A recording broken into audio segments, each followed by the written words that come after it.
Hai semua, saya Intan Aprilia dari Fakultas Ilmu Pendidikan Universitas Bhayangkara Jakarta Raya ingin menjelaskan tentang teori belajar humanistik.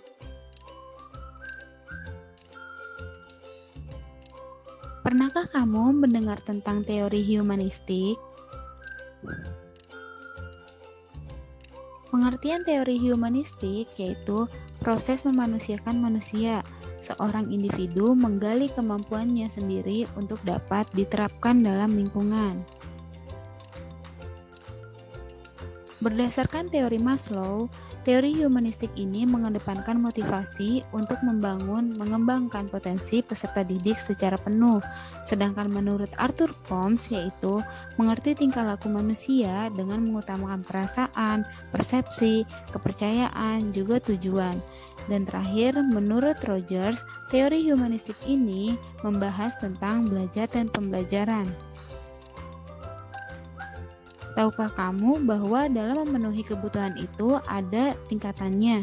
Ya, teori Maslow menyebutkan terdiri 5 tingkatan, di mana tingkat terendah harus dipenuhi terlebih dahulu sebelum memenuhi tingkatan tinggi, karena dapat mempengaruhi perilaku kita.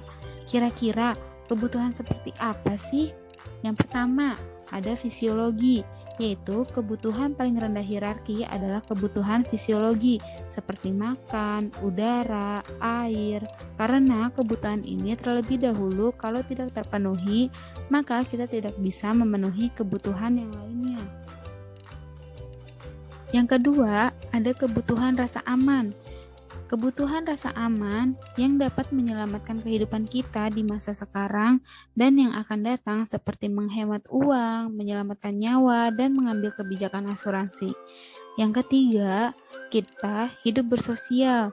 Karena kita membutuhkan orang lain itu adalah hal yang wajar seperti butuh kasih sayang dan relasi dari relasi maupun keluarga. Yang keempat, ada penghargaan, yaitu setelah melakukan banyak hal, tentunya kita butuh suatu penghargaan, seperti dalam mencapai reputasi dan nama baik atas apa yang sudah kita kerjakan. Yang kelima, ada aktualisasi diri, yaitu kebutuhan yang paling tinggi pada hierarki adalah aktualisasi diri atau menggali dan mengembangkan potensi yang ada di diri kita sesuai minat dan bakat.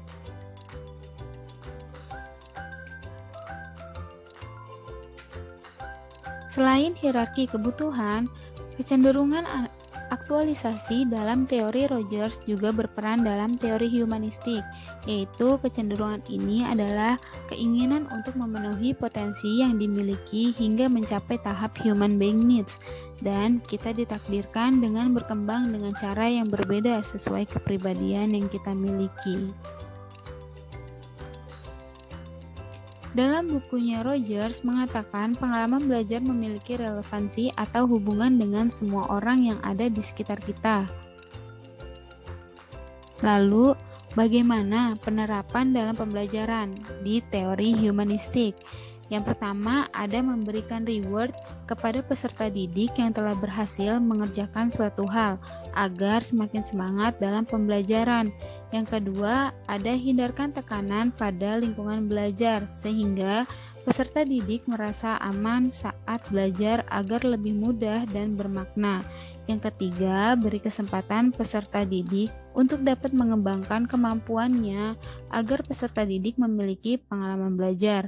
Yang keempat, pendidik harus dapat memfasilitasi peserta didik dengan memberikan berbagai macam sumber belajar yang mendukung. Maka, kesimpulan dari teori humanistik yaitu sebagian besar tindakan manusia mewakili upaya untuk memenuhi kebutuhan bersifat hierarki atau tingkatan. Maslow mengurutkan tingkatan tersebut menjadi 5 tingkatan, yaitu fisiologis, rasa aman, sosial, penghargaan, dan aktualisasi diri. Dalam pembelajaran, tugas utama guru yaitu sebagai fasilitator yang membangun suasana kelas menjadi lebih efektif. Sekian, terima kasih.